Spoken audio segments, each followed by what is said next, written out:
Hey, comment il est? Dans cette vidéo, je vous montre comment réaliser ces motifs animaliers. C'est parti! Je vais commencer par le nail art zèbre et je vais appliquer ma base blanche, donc c'est le white de Chanel CFRS, et le noir ce sera le black, toujours de Chanel CFRS.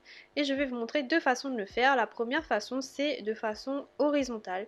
Donc je vais suivre l'ongle de façon horizontale, et pour faire le dessin du zèbre, il faut tout simplement faire des Y et des V.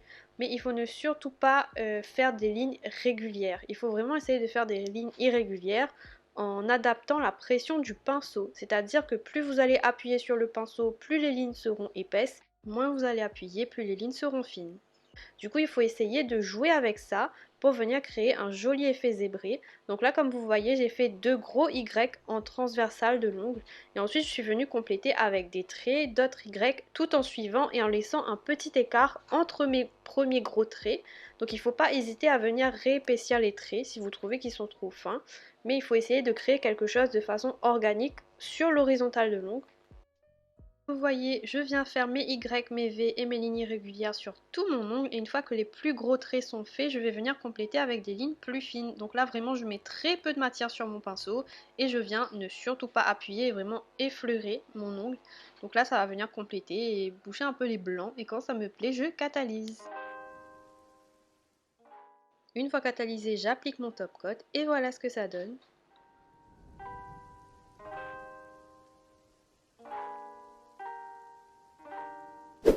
Maintenant vous montrer comment faire le zébré de façon verticale. Donc là c'est un peu la même chose, je vais venir tracer un gros Y central en partant de la base de l'ongle, et je vais épaissir et affiner le bout de mes traits, et à partir de ça je vais venir rajouter des Y, des V, et en fait il faut vraiment utiliser toute la longueur de l'ongle. Et je sais pas si vous voyez bien mes mouvements de pinceau, mais il ne faut pas faire de ligne vraiment droite, il faut essayer de trembler un petit peu pour que la ligne soit irrégulière comme je l'ai dit, et ça va vraiment venir créer un effet, l'effet zèbre tout simplement. Donc là vraiment je me sers de toute la longueur de long, je complète, je bouche les trous, j'essaye de laisser un écart similaire entre chaque trait, et en faisant ça, ça va venir créer votre effet zèbre. Une fois l'ongle complété et que ça me plaît, je catalyse, j'applique mon top coat, et voilà ce que ça donne pour les deux façons de faire le zèbre. On passe maintenant à l'effet vache. Donc là rien de plus simple, j'applique ma base blanche et avec un dotting tool je viens faire des taches noires tout simplement. Les vaches, il n'y a pas de traits réguliers dans leurs taches, donc il faut tout simplement venir faire des formes un peu irrégulières, un peu arrondies, et laissez parler votre imagination avec votre dotting tool, et quand ça vous plaît vous catalysez, vous appliquez votre top coat et c'est déjà fait. Je vais aussi vous montrer l'effet vache en relief, donc je vais le faire en rose pour changer un petit peu, avec le Beverly en base et le donut pour faire les taches, donc toujours de chez Nails FRS. Une fois que j'ai appliqué ma couleur de base, je vais venir appliquer mon top coat puisque je ne vais plus toucher à ma base, je catalyse et ensuite je vais venir faire mes taches vaches dessus, donc en rose plus foncé. Et une fois que j'aurai fini de dessiner mes taches, je ne catalyse pas tout de suite puisque je vais appliquer une poudre acrylique transparente par-dessus mes taches directement, et c'est ça qui va créer l'effet relief 3D. Donc une fois que j'ai appliqué ma poudre de partout, je viens catalyser 60 secondes, je dépoussière quand c'est terminé et voilà ce que ça donne.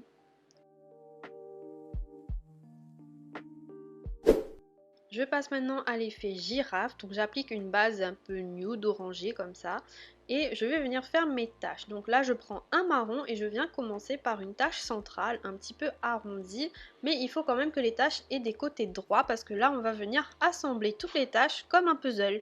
Une fois que j'ai une tâche centrale, je viens, comme j'ai dit, assembler tout comme un puzzle. Donc je dessine une autre tâche que je viens remplir, et ensuite à côté de cette tâche, je vais venir faire une autre tâche et les bords coïncident avec les deux tâches précédentes, etc.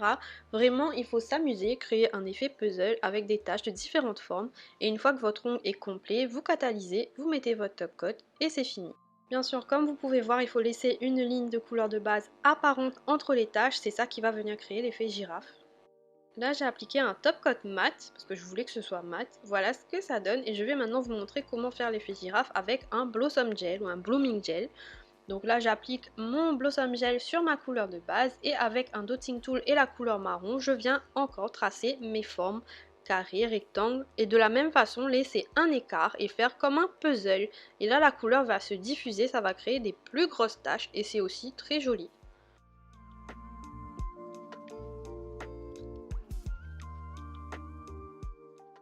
Là j'ai fait comme ça pour l'effet girafe, mais bien sûr si vous utilisez d'autres couleurs ça peut tout simplement être une jolie déco sur un ongle, un joli nail art. Quand ça me plaît et que la couleur est assez diffusée, je catalyse, j'applique mon top coat et voici ce que donnent les deux ongles girafes.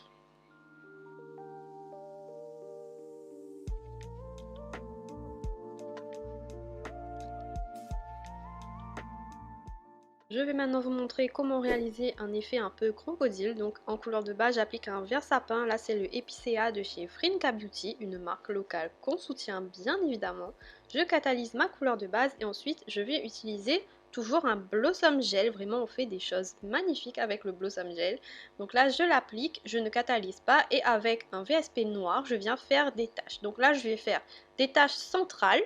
Donc vraiment essayer de faire toutes de la même taille. La couleur va se diffuser. Et ensuite, sur le côté, entre les taches de chaque côté, je vais venir faire d'autres taches. Et là, laisser la couleur bien se diffuser dans le Blossom Gel. Quand ça me plaît, je catalyse, j'applique mon top coat et c'est déjà fini. Je pense qu'on peut aussi appeler ça effet serpent, je ne sais pas trop. Mais je vais vous montrer comment faire en 3D, donc avec du relief. J'applique mon noir en couleur de base et je viens appliquer un top coat mat. Je viens bien catalyser. Et par-dessus le top coat mat, je viens dessiner les formes cette fois-ci avec un pinceau liner et mon VSP vert. Donc là, je vais venir faire des lignes parallèles sur tout le milieu de l'ongle, tout le centre de l'ongle, que je vais relier en triangle de chaque côté et remplir. Donc ça va faire mes formes. Et quand j'ai fini de remplir toutes les petites formes du centre, je vais venir faire la même chose de chaque côté et entre les formes du milieu. Je pense que la vidéo est beaucoup plus explicative que ce que je dis.